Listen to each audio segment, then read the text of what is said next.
After a packed weekend in Italy, Prime Minister Narendra Modi touched down early this morning at Glasgow. And in Glasgow, the focus is going to be on the all-important climate change summit that the Prime Minister will also be attending. That's a COP26 called by the United Nations.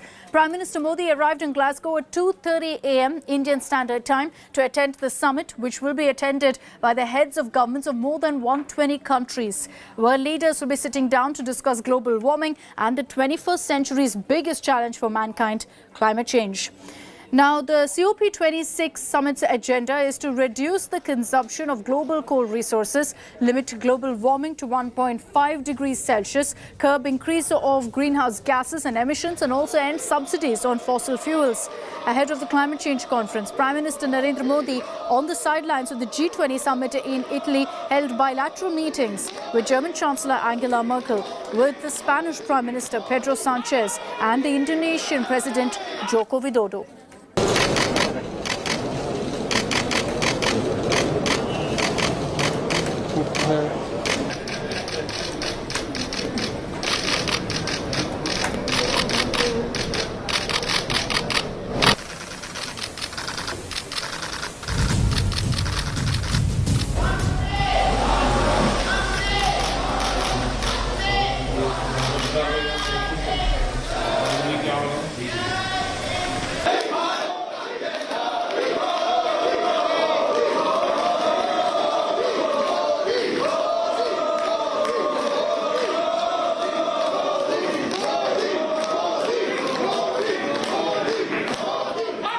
India is leading the voice of the developing nations to talk about the various aspects of technology sharing and also discussing that the 100 billion that was promised by the developed nations should be actually now handed out properly. The deadline has already passed, and apart from a lot of these matters, there is some excitement, an exciting announcement coming. We haven't been told about that, but of course with Boris Johnson, Prime Minister Boris Johnson, they will be discussing the Solar Alliance, which they have been talking about and they are founding members of as well. After the national statement, there is a visit to a museum here in Glasgow, which is possibly a museum that a lot of people go to, and a lot of exhibition on climate change is being held there as well. The day will end with a lot of catching up and discussion on the day that has gone by, because there are bilateral meetings that are going to be happening on November 2nd as well. So a very action-packed day for Prime Minister Narendra Modi, who already did 3 bilateral meetings in G20 with Angela Merkel, who introduced her successor to him, the Prime Minister of Italy, and also the President of Indonesia, and now in COP26, a very, very important meet, a very, very important issue for Prime Minister, where he will be the leading voice of a lot of the developing nations. From Glasgow, Scotland. What is it, the one thing that you will ask the leaders of the climate change of COP26? You can look into the camera and tell them. I think first of all, to say that, Britain now is changing quite a lot. 4 out of 10 are aware of the climate change impact. Young people are not screaming, they're actually asking for change. Indeed, they brought out change in 2019 when this country declared climate emergency, no more climate impact. The messages are very clear. Act now, make plans properly, be accountable, and we want things to happen for the world. But they also now realize that climate change is impacting some people more than them. Why is the COP26, the COP26, so important? It's a climate change summit that the world is watching right now. It's an annual climate change conference by the United Nations, and this is the 26th edition of the summit of all the member nations. Now, it aims essentially to save our climate system, and this is one of the biggest talking points in the world right now, climate change and its impact. 197 nations had signed the treaty back in 1992. India also was one of those who signed signed this treaty. The members meet every year, and since 1995 it's been a norm to hold this kind of a meeting to discuss climate change and other issues. India had also hosted this particular summit a few years ago, almost 10 years ago, in 2002. The United States had withdrawn in 2015 under US President then Donald Trump, and now they are back in this summit thanks to Joe Biden. Now there is the focus at this point for COP26 is net zero emissions by mid-century, and that's something that they've spoken about time and again. Also to keep the goal of 1.5 degrees of global warming, to ensure that the temperatures don't continue to go up the alarming way they are right now, and also to protect communities as well as, very importantly, natural habitats which are increasingly being destroyed across the world. Aggressively reduce coal use is something that the COP26 focuses on, to move from coal use to clean energy, to also sort out rules for a global carbon market, for which of course you need all nations to come together, all world leaders to come together and discuss the same.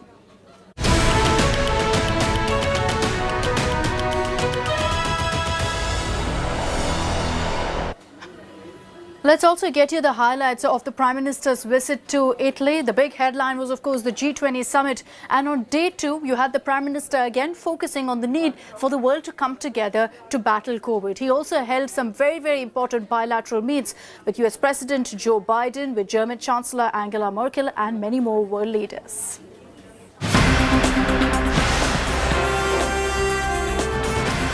Prime Minister Narendra Modi concludes his 3-day Italy visit. The Prime Minister was in Rome to attend the G20 summit.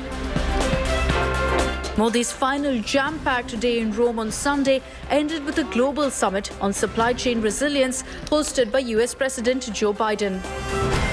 The best way to reduce current delays and build in greater resilience for the future is to work together across the entire supply chain, from raw materials to warehousing and distribution.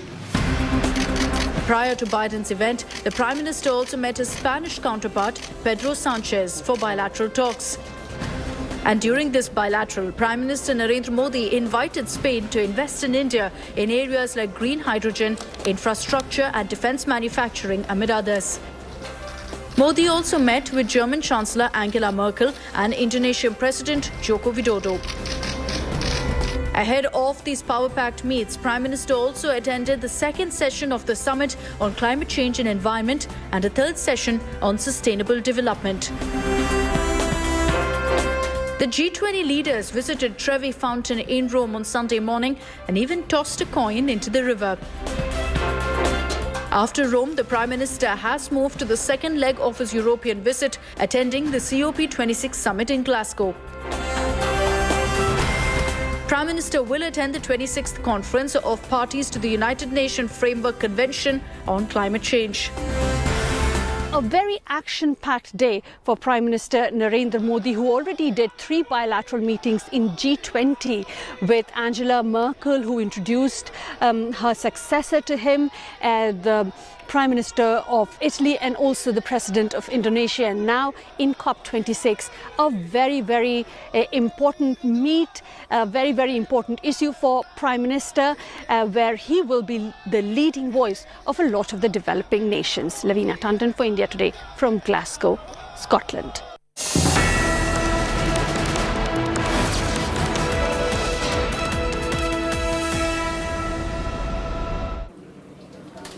Delhi schools have reopened this morning in the national capital. It's been over 1.5 years due to the pandemic that schools were shut down, and now they're opening up across Delhi after the Delhi Disaster Management Authority gave the nod for the same.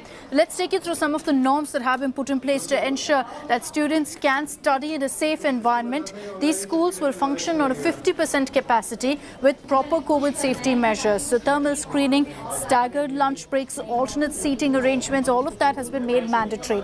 Restrictions on students, teachers and non-teaching staff living in COVID containment zones will remain in place. These guidelines also say that no students will be forced to attend physical classes. They also need consent forms from their parents. Many schools right now, based on our ground reports, it's been found that they've chosen to defer the reopening to post-festive week. So maybe next week post-Diwali, you'll see many schools opening up. Classes from 9 to 12 have already been functioning in the national capital since September. मुझे बहुत खुशी है कि आज दिल्ली के school वापस खुले हैं, पर ये सारे बच्चे अब आज पहले दिन आए हैं, थोड़े से कॉन्शियस भी हैं क्योंकि ऑनलाइन क्लास में अपने टीचर के साथ बातचीत करते थे। अभी उनको थोड़ा अजीब भी लग रहा है कि आज वापस आ गए, लेकिन बहुत खुशी है क्योंकि इनका लॉस बहुत हुआ है और मुझे पूरी उम्मीद है कि हमारे टीचर्स, हमारे सभी एजुकेशन के लोग और ये सब बच्चे और सब पेरेंट्स मिलके जो लॉस हुआ है उसको बहुत अच्छे से कवर कर पाएंगे। करीब 1.5 साल बाद स्कूल खुले हैं ना? हाँ। कैसा लग रहा है इतने साल बाद स्कूल आके? मुझे तो बहुत अच्छा लग रहा है। आपने मिस किया स्कूल को इतने दिन? हाँ। अब क्या कुछ करोगे आज स्कूल में? आज स्कूल में पहले तो पूरे स्कूल को देखूंगी अच्छे से। मैं कोरोना टाइम में पहली बार स्कूल आई हूँ ना, इसके लिए मैम ने कहा है मास्क पहने रहना, टाइम टू टाइम सैनिटाइज करते रहना है। 1.5 साल बाद स्कूल आ रही हो ना? हाँ। कैसा लग रहा है इतने साल बाद स्कूल आके? अच्छा लग रहा है। हाँ। आपने मिस किया स्कूल को इतने दिन? हाँ। क्या कुछ स्कूल से जुड़ी यादें थी जो आपको लगता था ऑनलाइन क्लास में नहीं हो पा रहा है?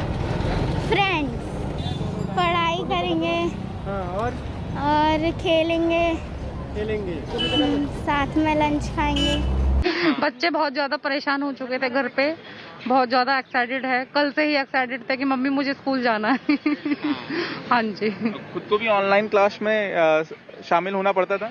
हाँ जी, लेकिन ये ज़्यादा अच्छा है। हाँ। कि बच्चे कुछ पढ़े आगे, मैम के सामने मतलब बहुत सारी जानकारियाँ मिले। बहुत ज़्यादा वेट कर रहे थे हम कि कब बच्चे आए, क्योंकि ऑनलाइन हमारा इंटरेक्शन नहीं हो पा रहा था इतना। हम कोशिश कर रहे थे, लेकिन छोटे बच्चे हैं वो नहीं कर पाते हैं। लेकिन अब बच्चे भी मतलब बार बार हमसे डेली पूछते थे मैम कब आना है, तो बच्चे भी एक्साइटेड है और हम भी एक्साइटेड है। Schools have opened in the national capital. Let's take you through the guidelines to ensure it's a safe environment for students. You may have physical classes resuming, but at this point, parents' consent is mandatory for the student to actually attend class. 50% attendance in a class is the norm right now to ensure that your classrooms aren't packed to the brim. Thermal scanning will be happening at every single school of every person who attends, whether it's the student or the teacher. Staggered lunch breaks have been ensured to see that all students don't assemble at one point in the lunch hour. Alternate seating arrangement is something that authorities have also stressed upon, saying that there must be adequate distancing between all the students in a classroom. Well, there's an air of festivity which is days to go for Diwali, and you've got the country coming together all set to celebrate the festival. But celebration with caution is the need of the hour, something that we're not really seeing right now on the streets. You can see there how people have gathered in large numbers over the weekend at different markets to do their Diwali shopping. And what's scary is that nobody seems to be following COVID norms. It's taken a backseat in all of these places. The crowding in markets across India is leading to fears that we could see another COVID wave. It shows how Indians are failing to adhere to COVID safety protocols, endangering millions of lives in the process. And remember that these people don't just put their own lives in peril, they often prove to be potential super spreaders. Anticipating that there could be a spike in COVID cases during the festive season, Niti Aayog member Dr. V.K. Paul said that the central government is ramping up health infrastructure to manage up to 4 lakh cases. Preparedness will be of a safe level, cushion level, lot of headroom. और जब हम उस figure को लेके चलते हैं, जैसे आपने मीडिया में भी सुना, हम 4.5 to 5 lakh per day surge की तैयारी को लेके चलते हैं. It does not mean that we are saying that will happen or should happen or can happen or may happen. No. The preparedness is pitched to be ready to face a daily surge of 4.5 to 5 lakh cases per day. It's the last Sunday before the Diwali week sets in. What you see behind me is the crazy rush that the national capital is right now experiencing. This is one of Delhi's prominent markets, Sarojini Nagar, where you can see that people have flocked in large numbers, clearly forgetting the COVID protocols and letting their guards down.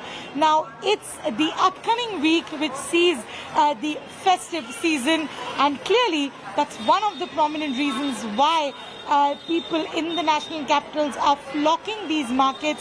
This is Sarojini Nagar. However, the picture is very similar in almost all the other major markets here in the national capital, all the more because it's the last Sunday.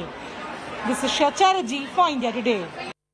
Remember, the COVID threat hasn't gone away, so be careful when you're out there celebrating Diwali. Let's get you news from Karnataka now, where there's a big political war between the Congress and BJP over a Bitcoin scam that had come to light a few years ago. Let's get you details of exactly what this controversy is all about. In 2019, there was a report of siphoning off of over 11 crore rupees from the Karnataka government via hacking of an e-governance portal. The Congress and BJP are now at loggerheads over this multi-crore fraud. The hacking was discovered by a financial consultant in July 2019 when an illegal transfer of 7.37 crore rupees was shown authorized from the government portal. These siphoned funds were transferred to unrelated accounts of an NGO in Uttar Pradesh. After the hacker was arrested in November 2020, it was discovered that he was the mastermind behind the theft. This case was taken over by the ED to probe money laundering charges in March 2021. The agency later revealed that 1.44 crore rupees was lying in 14 bank accounts. The Karnataka crime branch said that it had recovered 31 bitcoins worth 9 crore rupees from the hacker. The Congress has accused the BJP of a cover-up because they claim influential politicians are involved. The BJP has refuted these charges, saying it's referred the case to central agencies like the ED and the Interpol wing of the CBI.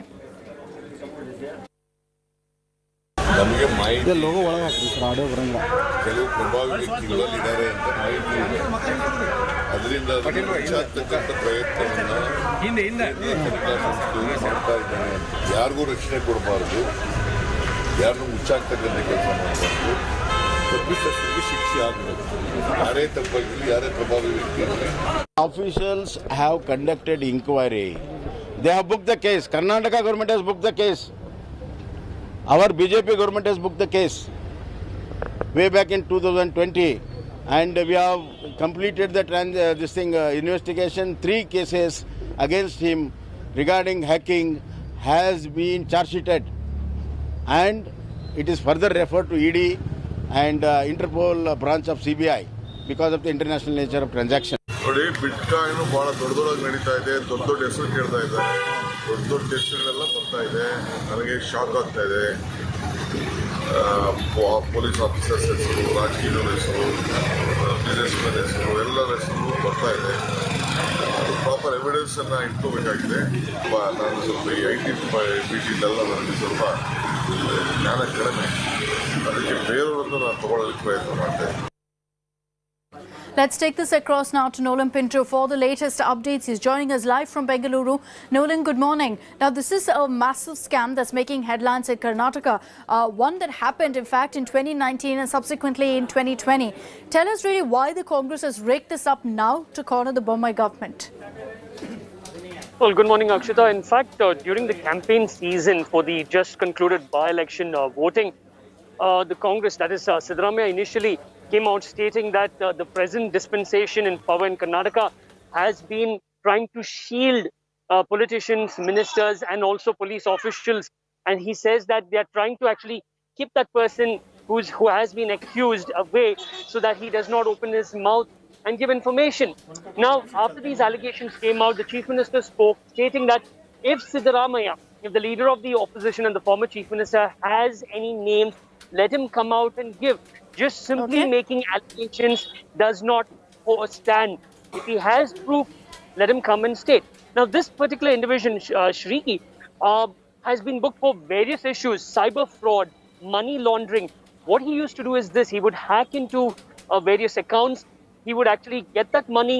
He would buy bitcoins. He would use those bitcoins on the dark, procure drugs, and sell it to influential people. This is what he used to do. Now, allegations, of course, of exactly who these influential people are.